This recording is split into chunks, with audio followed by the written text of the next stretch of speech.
Good evening and welcome to the Vegan Hour with these crazy two, whoever they are. They just popped in off the street. This is episode 3 and I've got Ben and Druen from Garden of Vegan with me. But first, let's find out what's happening this weekend. Didn't that sound like an announcer's voice, didn't it? Yeah, that was perfect. I should do this on a regular basis. Thank you for everyone that's coming online and joining us so far. The Vegan Hour is sponsored by Cess Vegan. Oh, what have we got here? Can anyone see this? Cess Vegan. These are, I can't remember what they are, but they're beautiful. Absolutely beautiful. Truffles. Yeah. Cookies and cream. Truffles. Yeah. Oh, cookies and cream. I also told Harry to keep them away from me. They are so delicious. I've eaten them all. So the Vegan Hour is sponsored by Cess Vegan, home delivered pies that also do cookies and cream truffles, Scindian Natural Foods, and vegan frothers in the background there. Thank you, Ben. Thank you very much. And let's have a look at what's happening this weekend. This Saturday, there is a farm animal rescue 80s dance party. Oh, geez, you guys would go well at that. I'd love that, actually. the look on your face. So petrified. He wasn't born in the 80s, so he doesn't know the 80s existed. Doesn't know what that is. That's this Saturday, 23rd of February at 6 p.m. somewhere in Brisbane. So if you want to know where, I'll put a link up for that. And also on Sunday, there's a couple of good events coming up. There's another one for Farm Animal Rescue. It's Australia's largest vegan barbecue. And that's in Roma Street. Roma Street Parklands at 11 a.m. or from 11 a.m. on Sunday. Is that in Brisbane too? Yeah. Oh, cool. Yeah, Roma Street Parklands. It's in Brisbane. They haven't moved it. It's still there. Yeah, I don't know Brisbane very well. Obviously. Yeah, obviously. Sorry. And Brisbane Vegan Markets at 12 p.m. on Sunday in West End. Oh, yeah. So that's Brisbane. it. Go Brisbane. And all your vegan events. It's fantastic, isn't it? I mean, Awesome. there's probably plenty more, but that's just to give you guys time to come online and start watching tonight's episode. I think I said episode 3. It's actually episode 4 tonight. Let's get that right. This is episode 4 of the 2019 Vegan Hour. Let's get our act together. Awesome. Tonight we're going to be having a fantastic, interesting, all things vegan discussion, but we're going to be focusing initially on Garden of Vegan. I said it right. Garden of Vegan, I got it right. So I've invited Ben and Druen onto the show to find out what Garden of Vegan is about, because they've made some pretty great claims here about it being Australia's first organic, gluten-free, oil-free, whole food, home-delivered company.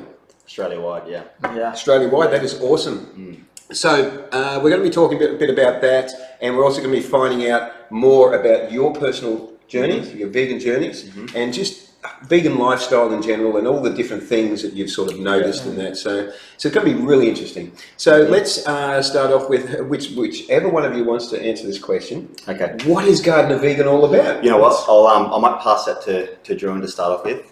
Okay. Sure. So, do you want? Yeah. No, not a problem. Druen's got the floor. Take it away, sir. Okay. So Garden of Vegan is a meal delivery company, in short, but it's far more than that.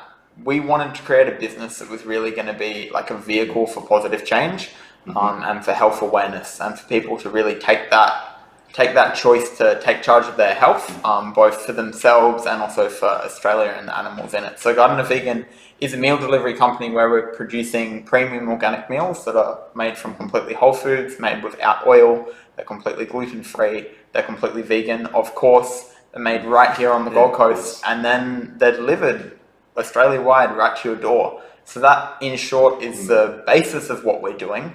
But there's far more to it, which we're going to get into shortly. Okay, thank you. That's a really good introduction. I just want to pick up on the comments are starting to come in thick and fast already. Angela says, can't wait to try the Cess Vegan truffles. We're not even, forget the Garden of Vegan, we're talking about the truffles. Cess Vegan food is incredible. You're the luckiest person on earth to be sponsored by them.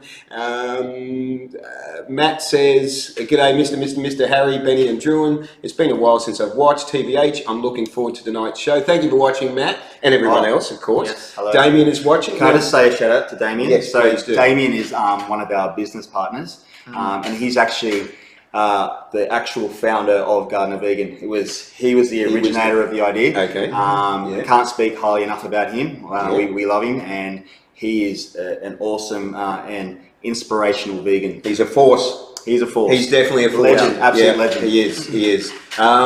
Christine says, "Wow, Garden of Vegan sounds amazing." It does sound amazing. Thank you. Yes. And Lisa says, "Hi guys, sounds good." Okay, so it does sound good. Thanks, Lisa. So, how is Garden of Vegan going to achieve this? You're about to hit the ground running, aren't you? Is that what's... Well, it's. I have to say this has been a tough journey. It's like there's actually 4 of us in the business together, and to go like completely vegan, whole foods, especially we're not using any oil, and making sure we're not cutting any corners, because Druen and I, Damien, and our other business partner Gareth, one thing that we were passionate about when we first spoke is that we wanted to do everything properly and give a premium product, something that we would consume at home, to the people out there. No crap, you know what I mean? Yes, yeah.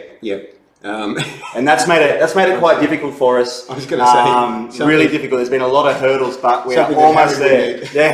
Yeah, we're almost there. So we're really excited. Oh, this is great. Yeah. So when you say you're going to deliver Australia-wide, it's going to be major regional centres, I'm assuming. Yeah, of course. So how that works is it will be unlocked via postcode.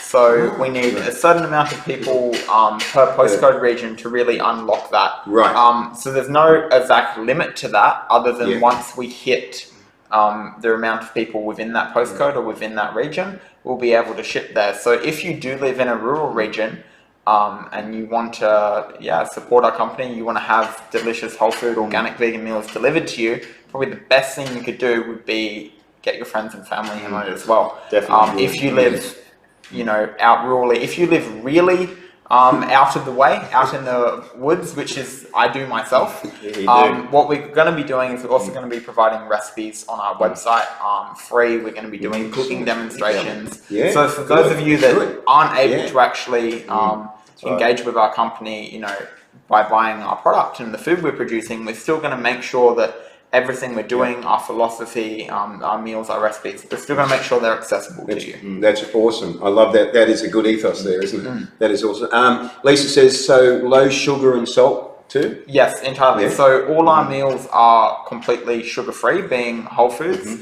The only sweetener that we are going to be using is going to be date syrup made from 100% dates and low salt as well. With salt, we're going to be using Celtic sea salt because it's only thing salt-wise you should really be consuming based upon its mineral content.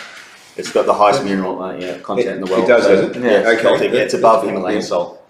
Okay, interesting. Only by a few minerals, but it's okay. So Christine asks, who comes up with your recipes? Well, can I answer this? I have to say with our recipes, it's scientific based. So Druen and I have done a lot of research, and we put the meals together scientifically to make sure we're covering all the nutrients that we need. But with the flavors and everything, I'll come up with a few dishes, but I'll have to give it to this amazing chef over here. This guy here is an unbelievable cook. And if anyone's been to Sozo Square when it was open in the past, it's not there anymore, but if you've eaten his food, you'd know just how amazing he is of a chef. I'll vouch for that. So he's an amazing creator, this guy. So yeah, definitely. So okay, how do people find out more about, or how do they order meals from Garden of Vegan? What's going to be the process? Look, at the moment, because we're not, obviously we haven't launched yet, the only thing you can do is go onto our website.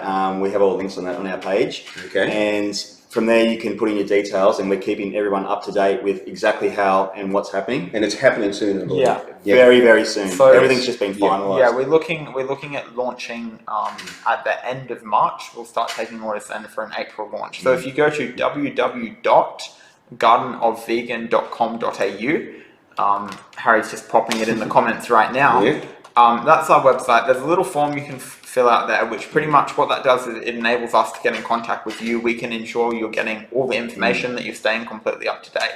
Our Instagram is We Are Garden of Vegan.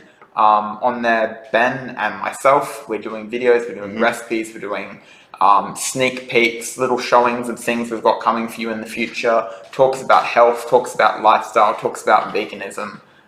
So yeah, great to head over to our Instagram page and check out all the value we're trying to bring there as well. And we'll keep everyone updated on exactly how to purchase our meals and how to sort of sift through everything. But the website that we're designing is very, very easy to use, and I don't think anyone's going to have an issue with ordering. But in saying that, myself and Druen will be answering any questions through our social media pages and also through our website. So we're happy to help you with anything you need. Excellent. So we've got a link. I've just put the link there to your website.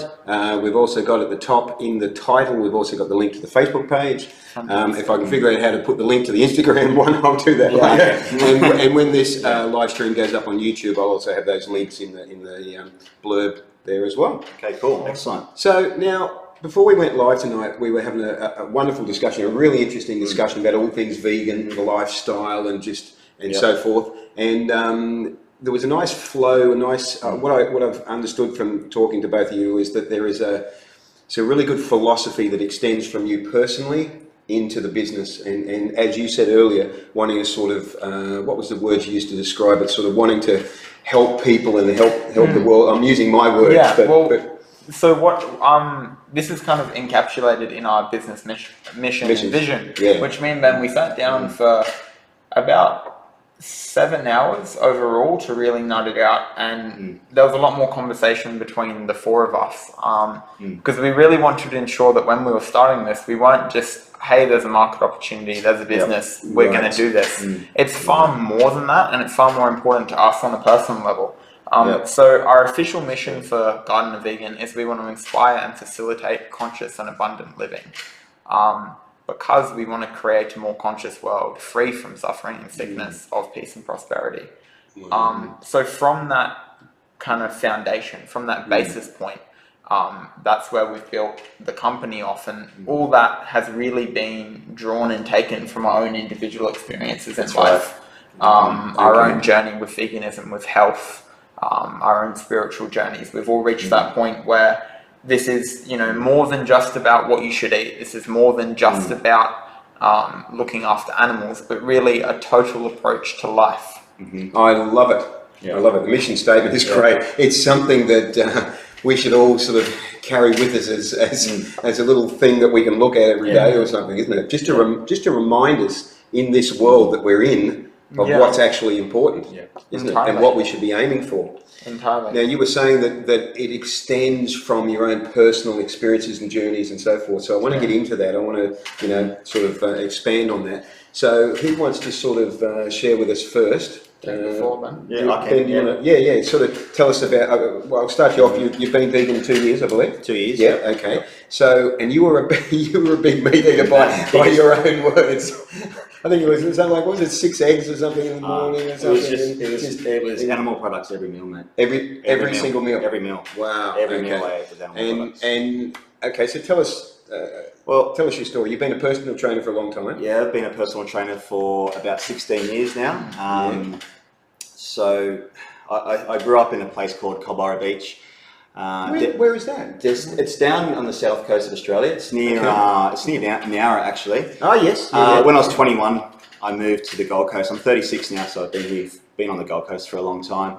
But look, for me, I guess it was a very hard reality facing the facts, because being a personal trainer for 16 years, and so the last 2 I've been a vegan, obviously, and realizing that I really had to drop my ego, because giving people the wrong nutrition advice for so many years was something that was really hard for me to accept. As you can imagine. You know what I mean? Because as a fitness professional, I wanted to make people healthier and make people better in their lifestyles. And you thought you were? Yeah, I thought I was. Yeah, you thought you were. So for most of your PT journey, you thought you were. It's only in the last 2 years that you've had this awakening. But what brought on the awakening? Was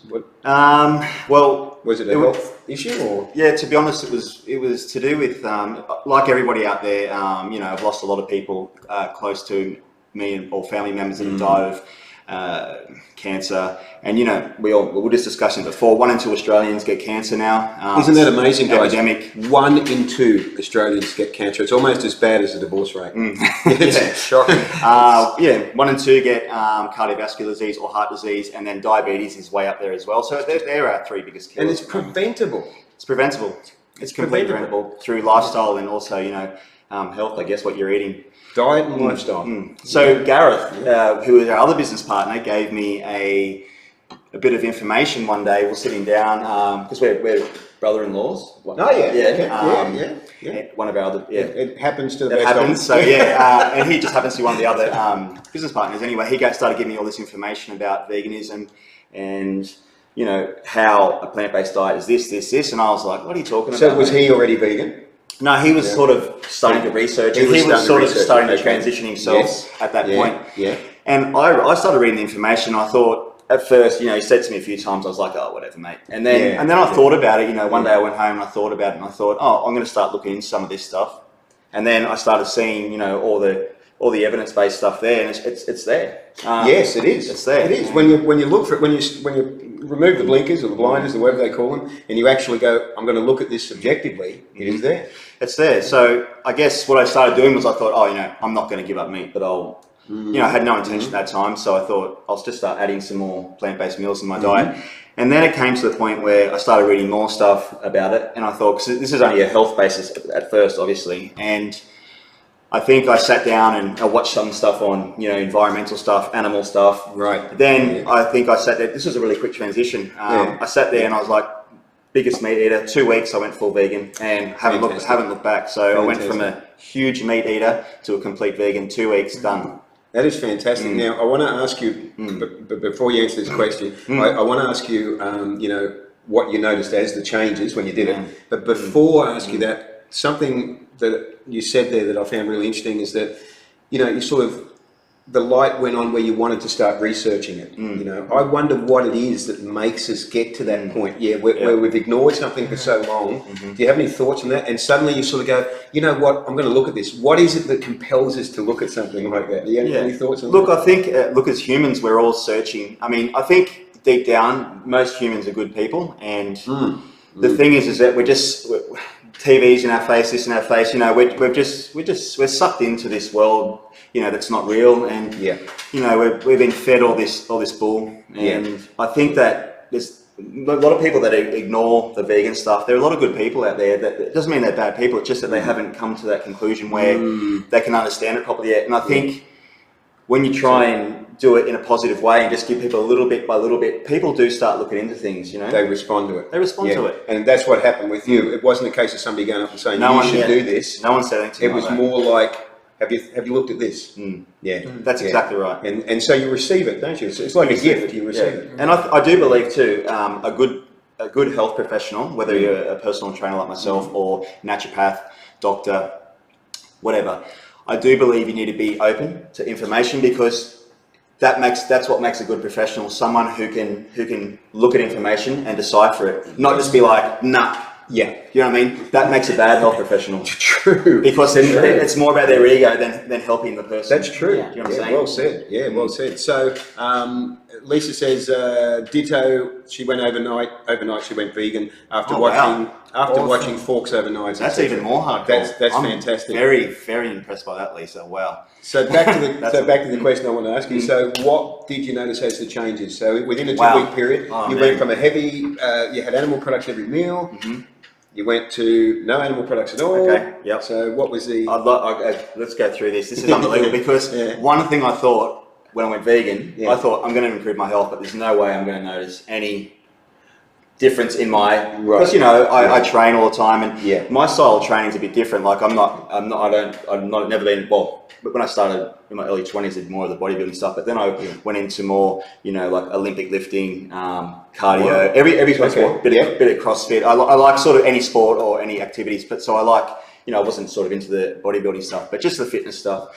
And I noticed the most amazing changes in my body. It was absolutely phenomenal. And I'm just going to get some of the bad stuff out straight away.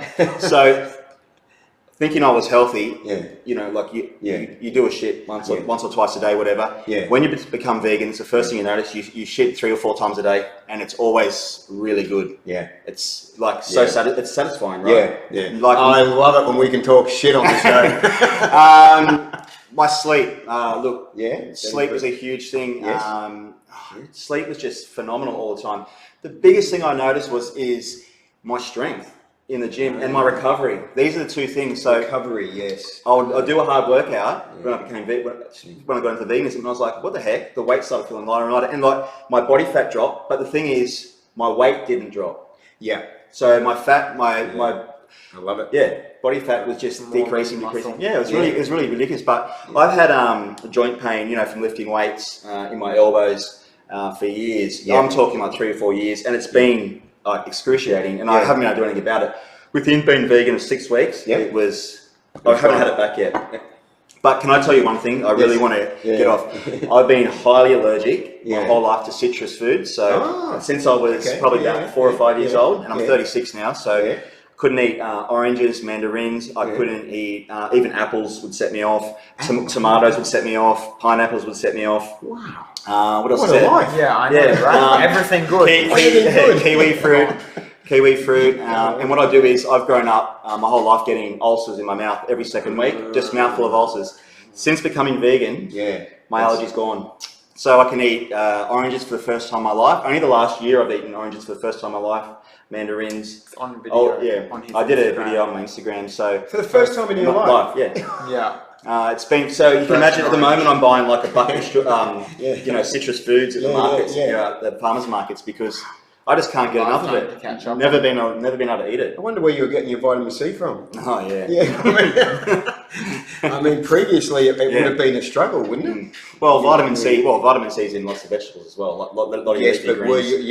were you eating? Well, I was eating greens, but it was yes. just too much animal products. Yeah. There should have been none on there. Yeah. Exactly. Too much. That's phenomenally great results, and it just brings to mind the saying, physician, heal thyself. Yeah. Yeah. You know, because that's what happens when we do the right thing, the body automatically heals. Yeah. Yeah. So I love that. I mean, you know, we don't want to eat too many truffles. Like how delicious they are. They are super delicious. We're not knocking them. Would you say, like, I think you would agree too, Harry, is going vegan was, I guess, it's almost like a fog lifts off you. It's being, Druen will love this, it's being reborn. Yeah. You'll love that. Yeah, Entirely. it's actually being reborn. And, you know, I mean, for me, it's so long ago, but for most people, when I talk to them, it's usually like, as you say, it's a whitening. Yeah. It's because it's not just the change in the food, is it? It's not change. It's food. Food's one aspect. It's just and it flows through to the whole spiritual change, the 100%. energetic change that's happening to us. The whole difference in our consciousness, in our heart opening up, the way we're responding to each other, the way we're understanding the value of life is changing. Oh, 100%. We're not running from this thing that we always knew we were doing. We knew it was wrong on some level. I think so, because we're not happy. Of course we're not happy. That's why we know it's wrong. Look at society where people are yelling at each other and arguing and violence and all the rest. Obviously, that's the end result of people that are not at peace in themselves. That's right. You know, is. so many people I've spoken to, once they've gone vegan, they're just like, wow, you know, the veil lifted and suddenly we realised how we actually were. Exactly. And it's sort of scary to look back, isn't it? It is. Like, I can't imagine being that person I was. And we were just talking about that before we started the podcast. In regards to, you know, your diet, like, you know, I was predominantly, you know, workout, hardcore all the time, and now I've gone to a massive yoga path, meditation. You know, I meditate every day. I go to yoga. I'm actually going to India in a few weeks to go to Rishikesh to do meditation and yoga. And I love it. You know, I love it. Meditation and yoga has become the most important aspect of my life, and I think it's that the veganism just opens so many doors. It makes you really connect to everything, you know what I mean? Like, you connect to the world, you connect to other animals, other people. Brings us back to the way we are meant to be and the way we were when we were born. Yeah. Before we were indoctrinated. Oh, 100%. Entirely. And you know, we are indoctrinated, but I try not to sort of throw any anger or any blame towards our parents because they didn't know better either, because they were indoctrinated. Underneath the same system. The same system, that's right. So, you know, what you guys want to achieve through Garden of Vegan is a bit of that awakening. Yeah. Not just a food delivery service, but a whole philosophy behind it, an awakening, which I love. That's fantastic. Yeah. We're going to be doing that, I mean, not just through the meals we're delivering, but we've got a YouTube channel. We're eventually going to write some courses, giving away ebooks and books. Excellent. We want to eventually get to the point where we're running retreats, focusing on veganism, on cooking, on mindset, on whole lifestyle, on fitness. Because it's all connected. Yeah, it's all connected. It's holistic. It's holistic. Entirely, and it has to be like, you know, turning to a vegan diet can be that first step in the door. Yes, but that's only really where that journey begins. Like, there's so much more from there, because what it really is, it's just a shift of living. It's a shift of a way of life, and more than just physical interaction in life, it's a shift of a state of mind. Beautifully said. Now I want to ask you about your shift, but before we do, I just want to address some comments here. Robert says, "What the health changed my life after 62 years of eating animals. Wow! Now my whole family is moving to a vegan life. After watching the abuse of animals, I will never go back." Fantastic, Robert. That's a really that comments from people of that age group, like Robert. That really.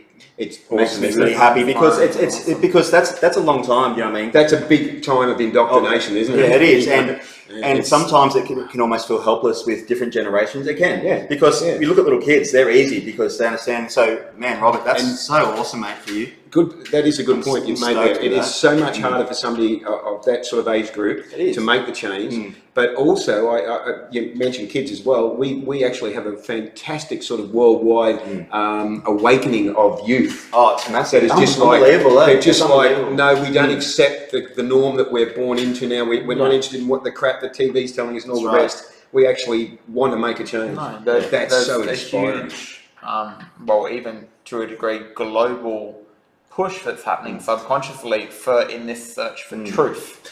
Yes, search for truth. That's happening. You know, you're seeing it more and more. That to a degree, everybody's reaching this point where they're like, okay, I'm thoroughly done with what I've been receiving from the world and what I've been getting from the world, and I've been going to there for like my value, for my meaning, for my purpose, and that hasn't been satisfactory at all. Now, I totally agree with what you said there. Why do you think it's reached that point now? Because I've got my theory on why so many people are sort of disillusioned now. Why do you think? I'll give a twofold answer to this. One based upon my spiritual beliefs and one based logically. So logically at first, I think finally we're at a point in human evolution, human development with technology, that we've reached a scale of globalization, and we've reached a period in time where we can actually now see the long-term consequences of our actions, which has never really happened before. Like never before have we had the capacity to store data accurately from 100 years ago. Right. Also, never before have we had the ability to really communicate effectively across the world in, 5 minutes, in 30 seconds. So we've reached this point both of like in a linear time frame of being able to look from the direct repercussions of our actions, and also being able to communicate that and share ideas globally. So that's what I think on a logical level, I think that's fueling it a lot. Because no longer can evil, no longer can suffering really go hidden. Yes, exactly. It's still happening. It's still happening all over the world, but it's a lot harder to keep something entirely under the veil of mystery. And then from a spiritual point of view, I think that we're actually reaching a point in humanity's journey, in humanity's divine journey. I think we're reaching a point where things are starting to come to a head. Like for the last few thousand years, we've been, on a journey, on really a learning journey. And we're reaching a point that, I honestly believe in the next 20 to 50 years, we'll get to a point where some serious big decisions have to be made, both on a personal level and, on a nationwide and on an international level, both for the, one's personal future, but then also for the future of the world. Well said. I love your answer. Well said. Olga says, my kids 10 and 8 have no doubts about being vegan. It's what they are. My mother went vegan. My mother went vegan at 84. Wow. At 80. Awesome, Olga. That's so impressive. Wow. We're really getting some great feedback tonight. So true what Olga says. That, did you say it? Yeah. Olga. It's so true what she's saying there. It's just who they are. That generation that she's talking about is just, it's almost like they're awakened. Yes. You know what I mean? Like it's like they're born with an connected. extra ability or something. And they're open to information too. The thing is about children, and this is the awesome thing that we all can learn from children, is that as adults, we're being pushed through school, everything about this is do this. So we're quite closed and we have our beliefs.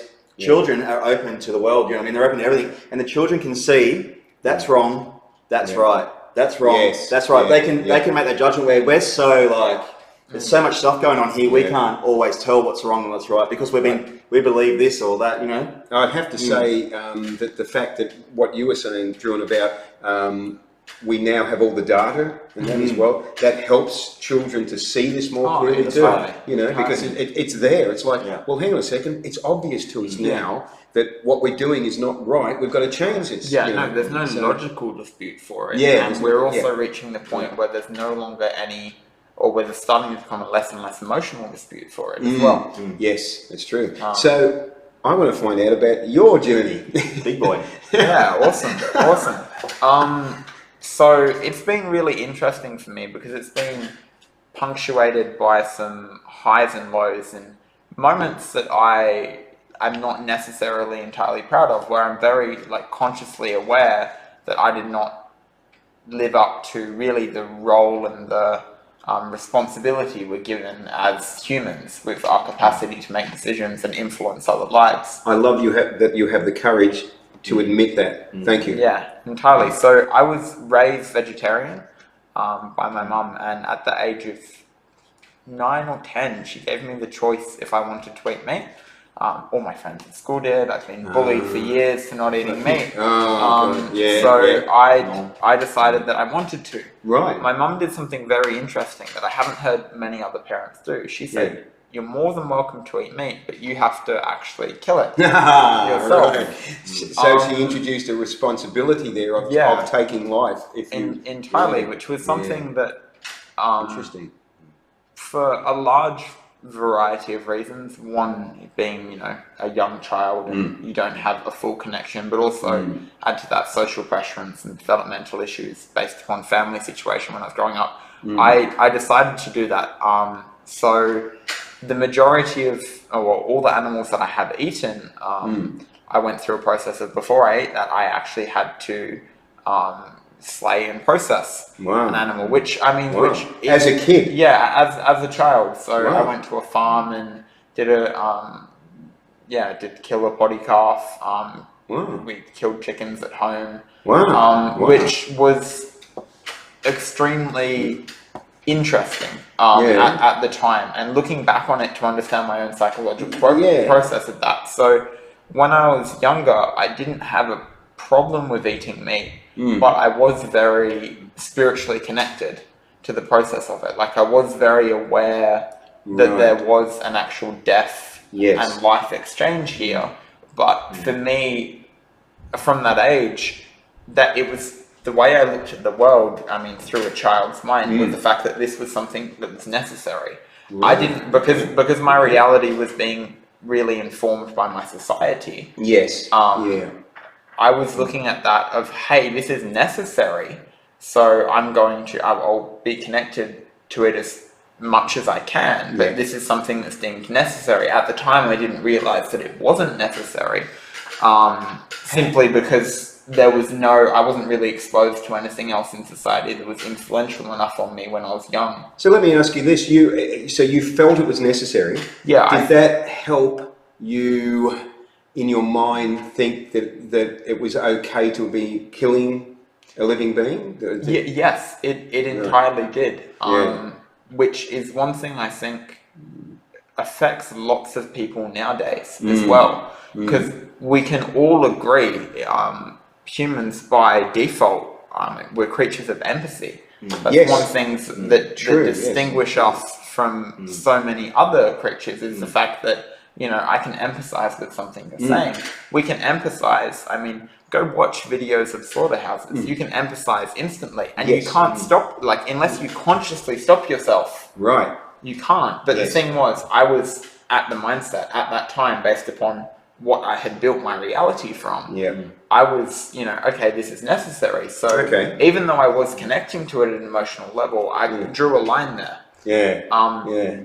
Then as I grew kind of later into my teen years, kind of early teens, I started working in restaurants, and that's when, to a large degree, I stopped, I became less spiritual and less connected to the whole process.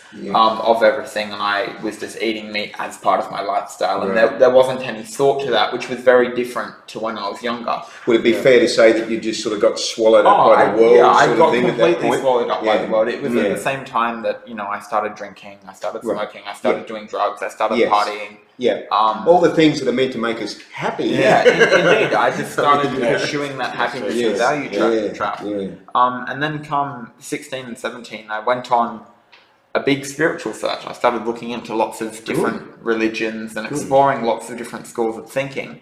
And at the same time, I went back to being vegetarian.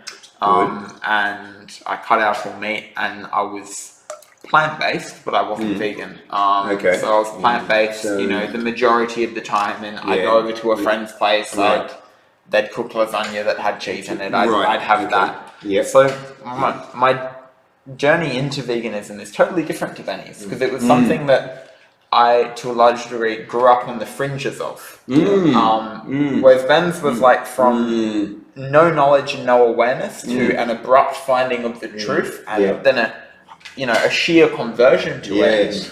For me, it was more of a journey of exploration, and I was trying to sift, like, I was always aware that the truth was there, but I was really trying to sift through it, through a whole bunch of, misleading information and confusion around it, especially as I was growing up. And then when I finished school, I was entirely plant-based, but I wasn't disciplined with it, and I wasn't committed to it in my heart either. It was more a lifestyle and health thing. There was no actual connection to animals in it. Even though I wasn't eating meat, it was a diet and health thing. It wasn't actually a lifestyle. It wasn't built into my mind and the workings of my being. And I went to a course called Arise in Kingscliff, which was a disciple ministry spiritual course, and in that was a huge blessing, because there was a wonderful cook there who fed us 3 meals a day, 6 days a week, entirely vegan whole foods for 5 months. Oh, wow. Can you ask for any better? Was the course for 5 months? Yes, it was indeed. Wow. Can you ask for any better of, an open door, an open invitation to explore this whole life? And it was good food too, wasn't it? It was delicious food. And for me, that was not only the start of my vegan journey when it comes to my actual food of what I'm putting in my body, but it was also the beginning on a spiritual journey as well. There was a big transition there of really what I formed my identity around and who I was, and also how I viewed my purpose in life. Fantastic. And veganism was, and my diet, and really my life choices of what I'm going to put my mind, put my will to, what I'm actually going to support with my life. That was really tied at the center of it. And that was, you were what, 16, 17? No, so at the time I just graduated from high school, and I was 19. I was a late bloomer. Happens to the best of them. But you're still young now, aren't you? Yes, I'm 21 at the moment. He's the youngest out of the team.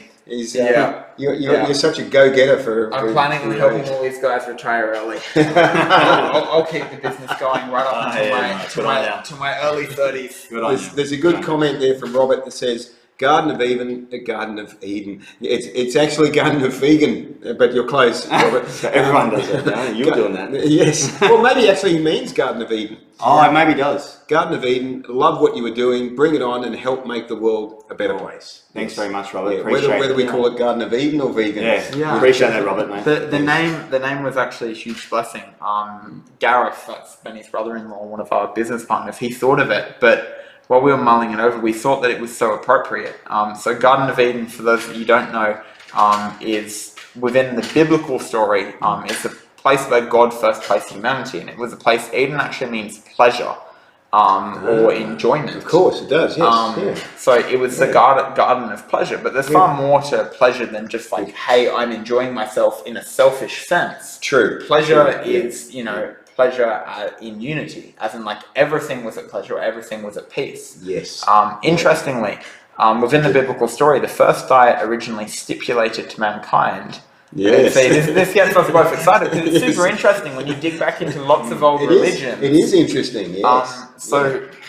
within the Bible, the first diet that God stipulated to man was a diet of fruit, seeds, nuts, leafy greens, Yes. and vegetables that grew above ground. Yes. And it was only after humanity made a conscious choice to really believe in deceit that we actually turned to death and eating meat and subjugating animals and killing each other and doing so many other things. Yeah. And I also noticed you said they're vegetables that grow above ground too. Yeah, no, interesting to a degree. Yes. There. So eliminating, is it nightshades are the ones that grow below ground, isn't it? No, nightshades are from a different. That we include like tomatoes and capsicums and eggplants and Okay. chili. Always get a mix. Don't go taking chili away from me. I'm a chili fan. But yeah, look, and I think too though, like even like we were discussing before, like obviously like you know I'm right into spirituality, but I'm not into religions at all. Yeah, and I think I can and that's fine. But what I'm trying to say on that aspect, that also agrees because if you look back, a lot of spiritual people from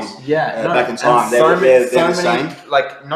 Like so many different religions, so many different, really the development of I mean, the human consciousness. You take it back to all the times that we can identify in history when it was to a degree pure. Yes. Yes. Yeah. There's a very conscious awareness of health and diet and lifestyle and willful action and willful choice at the time. Willful action, that's it. Yes, willful action, willful choice. Like in all honesty though, you know, when we look back in time, we don't actually know when humans evolved. There's a lot of debate about it at the moment, and there's lots of evidence that says we go way back. And I think one thing we've got to look at is everyone gets caught up, and I'm talking about like the wider world, people get caught up in, you know, my religion says this, my spirituality. And I think what we've got to do is come back to ourselves and think how you feel. And if you really think about how you feel and not worrying about everything else, seeing an animal being hurt doesn't feel nice. You know, eating vegetables makes you feel better and it prevents diseases. That's a scientific fact. Eating truffles or vegan truffles or and eating animal-based products is destroying our environment. So I think we can just we can just bring it back to the basics. You know what I mean? Just it's there. It's in front of us. It's in us. You know what I mean? Like it's like you were saying earlier on. You know, when you look for the information, it's there. When you stop, it's there. And you can feel it too. And it's like Dorn was saying, you know, we have access to the data in a way that we never did before. Like it's completely, you know, if you remove it from a personal level and a journey of kind of personal experience, which is what we've been talking about, but you take it down to a cold science level, there is absolutely no reason not to be vegan. Yeah, exactly. Drop one in the... In fact, there's no logical reason not to be vegan. Your health, the health of the planet, the health of everybody else around you, the food shortage that we're going to be dealing with at 2030, water shortage, like... Just and if you've eaten this guy's food, that's another thing as well. But it's you know, that brings up a really interesting point. There's no reason to not be vegan, right? Yeah. What about some of the excuses that you've heard? So you guys have heard. I mean, what do you think about that? I mean, I call them excuses. Entirely. You know, share some of your experiences or what your thoughts are on that. I think there's so many excuses out there. Why people? There is. Gosh. I mean, why? Why is it? I mean, why would? Is it on camera? Vegan truffle. That's a really hard topic to talk about because what I've tried to do, like, and I said I've got a page, an Instagram page and a Facebook page, Fit with Plants. Damn it, I've got to have one. And just leave one for me. I'll leave you one. You're getting one, and I'm going to bring this in the camera real close so you can check this out. Check it out. It's awesome. It smells stuff. so good. What was it? Cookies and cream. Wasn't it? I think I said truffles. They smell really good. But I think the inside looks really good too. Show them the inside. I don't know if you're going to see this, but we've turned into a cooking show. But I think look, you know, with the excuses though, going back to the excuses, I think. I've got an Instagram page and at least half of my followers, it's a vegan page, Fit with Plants, and at least half of my following is non-vegan. And what I've learned to do is... That's interesting. Yeah, and the thing is, I've actually had about 60 people do veganuary this year from my Veganuary. Veganuary, sorry. Come on. Yes.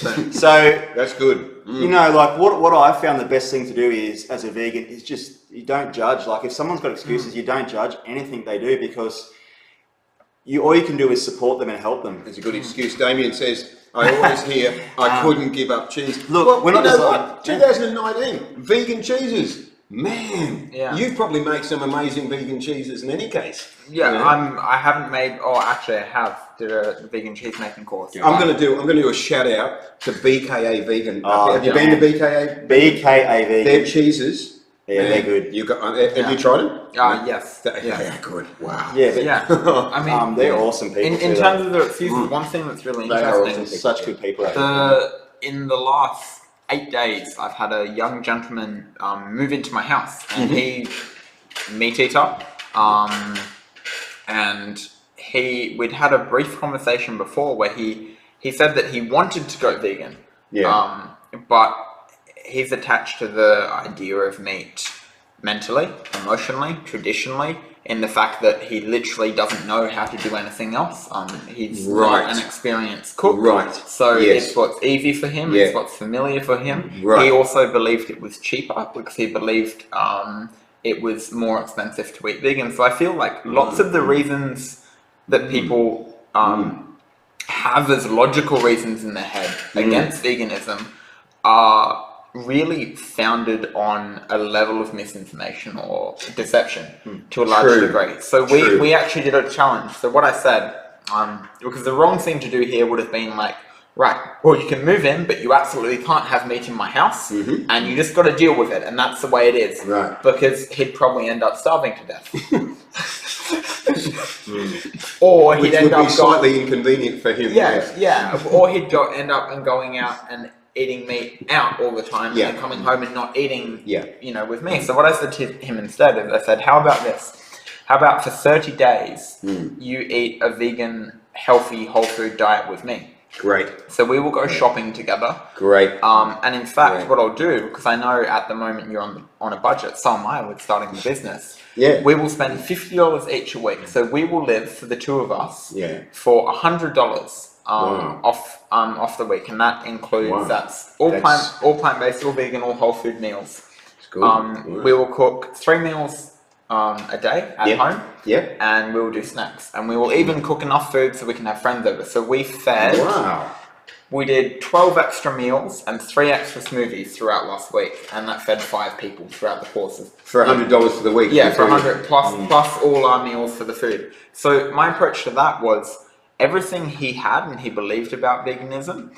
I actively wanted to try dispel it. Good. I can't do it because I don't have enough. I don't know enough about cooking. Okay, cool. I'll teach you how to cook. We're also doing that through Garden of Vegan with putting our recipes up there. Excellent. So this is what we're doing on a personal level. I know you do this coaching people and helping people online. You'll send them recipes, Ben. Ben's Instagram is full of recipes. That's what he needs. And in fact, talking about, we'll put a link to your Fit with Plants. We'll put a link to that. Is it a web page or a Facebook page? And that's a Facebook and Instagram page. Okay, I'll put a link to that after the live stream as well. Yeah. So you get it's all free recipes. It's free information. Yeah. So you've got you're teaching him how to cook. Yeah. So I don't know any recipes. I don't know. I'm worried it won't taste good. Okay, sure. Same thing. We can address that with recipes. Your food then. Also, meat on its own doesn't taste. It tastes horrible. Yeah, it's flavored. Flavored with plants and spices. Like that's literally the enjoyable taste of meat come from plants. I'm worried that I won't be able to get all of my nutrition that I need from it. Well, I can guarantee you weren't getting it on your previous diet. Most people, let's be honest, they don't eat a nutritious diet. If they're eating meat anyway. So what we're doing with Garden Vegan, all our meals are fully nutritionally balanced. We're ensuring in each meal, and especially throughout the week, that you're going to practically get every possible nutrient you need, B12, everything. It's going to be in there. You're going to have B12 in there as well. Entirely. Fantastic. Yeah. So, that's another health concern. One thing that I found really interesting, just like Benny was remarking, in the transition to veganism, I'm worried that I'll lose muscle. When in fact, Look at it. Get those guns out, mate. As I said, when I was in the course for 5 months, I went from weighing 73 kilos to weighing 86 kilos in 5 months. Wow. About 2 kilos of that was fat, the rest was muscle. I didn't grow any taller. So there's so many, you know, and then You're finished growing, mate. That's it. yeah, I'm done. I can feel it. Actually, I can feel it I'm in my not full bones. either. So. Lisa comments on what you're saying there, that they're damn good points that you're bringing up. Yeah. So I mean, what I mean by this is lots of the reasons why people either view veganism as an unviable option, or by some people would criticize it or ridicule it. Everybody, if you sit down and have a logical conversation, there's maybe 0.001% of the world that actually enjoy the concept of killing animals, and I feel really sorry for those people because that's a mental illness. We shouldn't enjoy that. True. Everybody else, it's some degree of, you know, a fear of that they'll lose out on something because they've been led to believe that they need to for some reason or another. So when you say it's a fear that they're going to miss out on something, does that tie in with peer pressure sort of thing? Yeah, peer pressure, herd mentality. Health, you know, I think that's going a lot. That's disappearing very quickly though. Peer pressure, yes, from that, like it's still there, I know, but I mean, for aware people, it does because you rise above that. It's like, hang on a second, you guys are still down there. You're like lemmings jumping off the cliff or something. It's like I'm not following you guys anymore. Exactly. You know, I'm back here. I've seen the light, so to speak. Definitely. You know, bringing on a spiritual side of it. I've seen the light. It's like, I think, you know, you're if right. I can help you, I will. Yeah. But if you guys keep jumping off the cliff, there's not. So I'm not. You know, what can you do? Well, most people want to do a plant-based or a vegan diet, and I think that when they're sick, and that's when it happens. By the time it's too late, and that's the other side of people. It's like when they've got terminal cancer, cardiovascular disease, or heart disease, same thing, or diabetes. It's really leaving it to the last minute to try. And that's when people they rush and they want to do it. They want to do that, and for some people it can benefit them, but unfortunately, for some people it's too late by that stage. You know what I mean? Like some people, when they start researching it and then they want to switch over to a plant-based diet, it can be too late for them. But that's not everybody. And I think that a vegan diet, all in all, you know, environmental and animal welfare and health, it's a great preventative, and it's a great way. Go on, you Damon. Come on, man. It's a great way to live longer anyway.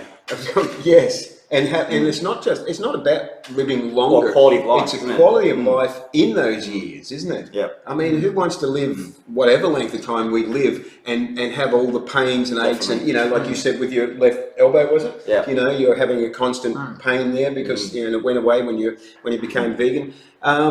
So a question I want to ask you is, with all the excuses that people come up with, one of the things that I've noticed, or one of the theories I have, is that people don't want to admit that they are actually addicted to the taste because they've gotten used to it and they're addicted to the taste, right? And it's almost like an embarrassment or a shame for someone to say, I'm too weak to pull away from it. You know, I can't control my attraction to this taste. You know, do you believe that's a component of it? Is that something that you think? It can be. I think it is. You know, I grew up eating this way. Yeah, and it's hard. Like, you know, when you do anything in life, when you've done something for so long, it's so hard to change over. And this is why it's part of you, isn't it? It's like, this is who I am. This is what I do, and it becomes part of your identity. It does. That's right. It does. Yeah. And vegans, being a vegan, I think there's a few stages you go. Like when you become a vegan and you start seeing the bigger picture, you start getting really upset with other people, but they're sort of switched off to everything. And I think as vegans, we need to pull back and really not judge people, because that's where we can become switched off as well. If we're like always, and I'm not putting anything against the people that do the protesting, because I believe that's a great thing. I'm not talking about that. All I'm talking about is judging someone, like, because you know, I'm the only one out of my family that's vegan. I've got to do it on camera here. I'll put this hand up. I'm going to put my hand up for actually falling into that trap. You know, and it's for whatever reason. Because the thing we want to do is, there's people on my page that have become vegans, right? That I've known for quite a long time in my life. And when they joined my page, I looked at my stuff and they gave me some shit about it. And you know what? There was like no way they were going to become vegan. I never said a thing to them. I just said, yeah, cool. And then they used to send me pictures of a cow getting its throat, you know, like horrible pictures. And I just didn't reply to any of them. I didn't get angry about it. I let it go. And it's really funny because a year later, a few of those people that used to do that have actually transitioned to a complete vegan diet. So why do you think that happened? Because your example? Well, One thing is that I didn't respond to their negativity, okay, so and then they didn't get a response out. They get a response out of me, so then they start to switch. They start to sort of calm down and look back and go, "Oh, that recipe looks nice. I might try and make that recipe." You know what I mean? Rather than trying to keep attacking. Yes. Yeah. Rather than an endless argument or debate or whatever. Because it doesn't. Because the truth never needs to be defended. Because it's the truth. I love Do you know what I'm saying? I've got to post that. You know all the memes that you love that I post? It's the truth, isn't it? The truth never needs to be defended. But because it's the truth. Beautiful. Isn't it? That is beautiful. Somebody remember that, because I'm going to... No, I'll write it down later. And if you know the truth, and you really know the truth, then you don't get upset, because if somebody's telling you something that you know is not the truth, then it doesn't really upset you. Do you know what I mean? That is fantastic, yes. And in fact, I've noticed that with, from time to time, I post things that irritates people. I don't do it deliberately to irritate them, but somebody has a reaction, a response to what I've posted, which is a reflection of where they're at. Yep. And I look at that and I think, okay, I can argue with you, and try and sort of bring you around to seeing it in a different perspective. Yeah. Or I can just leave you with it, which is what you're talking about here, right? I can just leave you with it and just see how you sort of go through it yourself. You know what I mean? Yep. And that's what you. That's exactly right. And that's what you need to do. And I'm not taking away. And I want to be clear about this. James Ashby and Joey Carbstrong. They're such awesome blokes, and what they're doing is very necessary, because they're not doing anything negative. What they're doing is bringing to light what's happening and making people aware. So what they're doing is absolutely sensational. Do you know what I mean? That's a whole other thing. Yep. I love it. Their ability to deal with difficult situations when they're engaging with members of the public, and that is extremely well done. It's super impressive. It's a real great example of how to handle situations that aren't going the way you'd like them to go. I mean, they completely stick to what they believe in and what is the truth, but at the same time, they're totally they speak from a point of compassion and empathy to somebody that has not yet reached that. That's right. And the interesting thing about what you're saying before, Ben, is what I'm starting to realize more and more. You've got the option of either engaging with somebody, and what you're like, if somebody's got a disagreement about anything health related, diet related, anything to do with veganism, you need to engage in an argument where effectively you're looking at two sides of a door and it's painted different colors. And until they open it and walk around to the other side, they're never going to see what your side looks like. They have to step through that first. So one, you can either pretty much engage with that and validate them in their argument simply by engaging it, or you can leave them with what you're doing, taking pictures of your side of the door and slipping it underneath to overblow a metaphor. But what you actually do is show your commitment to your message. Yes. Like, hey, I'm more concerned about spreading the message I've got to spread than I am about convincing just you to believe it. Wow. Like, I want this to be spread with the world and with everybody. So if you don't want to take this on board now, that's completely fine. Because I believe it's the truth, and I'm going to go off and share it. And it's that person's choice whether they take it on board or not. But I'll tell you, like, my side of the door is wonderful and beautiful. That's right.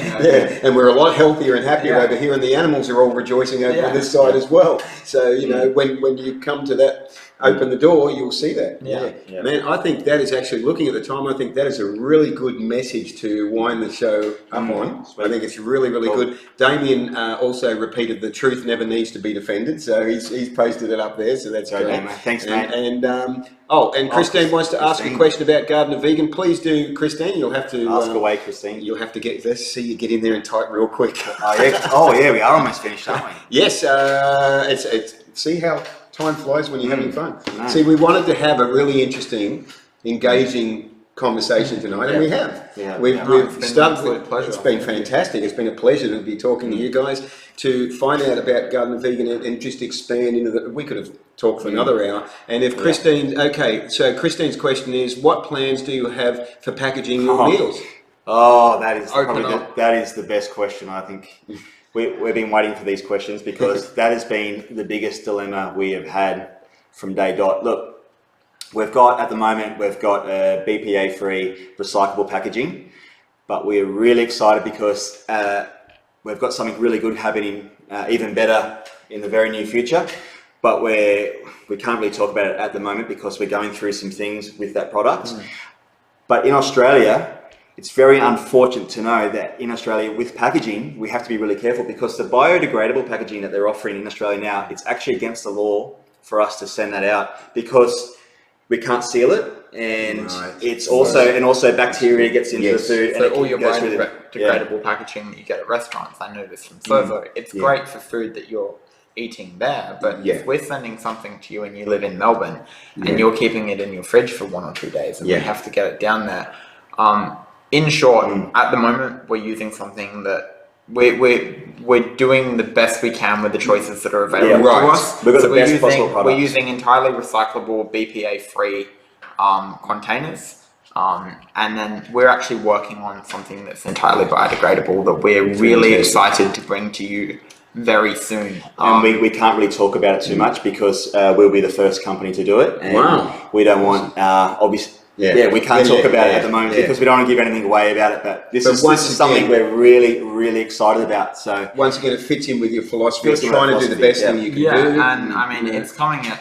no small expense to us, both in terms of actual time to organize it and also the actual cost of sourcing it and producing it all. But it's something that we, entirely believe in because overall, Garden of Vegan, I mean, we're here to inspire and facilitate conscious, abundant living. And we want to take an overall, we want to be the first choice when it comes to your, your health, the taste of the meals you're having, the choice, whatever product you decide to buy. If it's from us, we want that choice to really be something that is the best in all realms, the best in terms of taste, the best for your health, the best choice for Australia, the best choice for the environment, and the best choice for the animals. Look, just to wrap that up really quickly, we've gone to the effort and happy to put our faces on our product, and with our social media and our website, we're promoting the product as the owners of the product, and we're putting ourselves out there because we're not afraid of the product we're giving you. We have gone to great lengths to get the best possible food we can get in Australia, and also obviously we're doing our best with all the packaging and every aspect of the business. We've gone above and beyond, and any questions like that, we're happy to answer any of them. And as I said, we're putting ourselves out there and our reputations out there because we believe in what we're doing, and we're being honest about it and upfront. So that is fantastic. So if people want to ask questions after the live stream, 100%, they can ask on the Facebook page, which is linked in the title here. They can ask on your website, which I've also got in the comments here. I'll probably keep a tab on even this live stream. We can keep it. You can comment on the live stream later. And also I'm going to be linking your Fit for Plants. Fit with Plants. Fit with Plants. Fit with plants, of course. On Instagram, it's fit_with_plants. So Christine was very happy with your answer. Good on you that you've put so much thought into this. And Bruna says, well done, guys. It has been an absolute pleasure. It has. Thanks. Really nice to meet you. Absolute pleasure. It's been fantastic to have you on the show. Thanks, I feel Bruna. inspired. Thanks, Christine. I feel inspired, and I hope that we've been able to inspire you with tonight's message and tonight's show. So this episode, like all episodes of the Vegan Hour, will be on my YouTube channel in a couple of days' time. Awesome. And let's just have a quick look at, it's going to be episode 5 in 2 weeks' time. And I'm going to have Benjamin Eitelberg. I'm not even sure how to. Benjamin's a good name, isn't it? He's from Fitness Locker, and cool. So we're going to have. He's going to be on the show in 2 weeks' time. Thank you, everyone that's been watching, commenting, and so forth. Christine says great TVH as usual. Thank you, Christine, for watching and that. I hope you guys have a great week. Remember to live vegan. There we go. I'm on camera. Live vegan and save lives. Oh, go on, you can. I got it. Yes. Oh, you got to pick out that, dude. Yeah, there you go. See, that's the V. Perfect. And thank you again, gentlemen. Thanks, guys. Good night, everyone. Good night. Good night.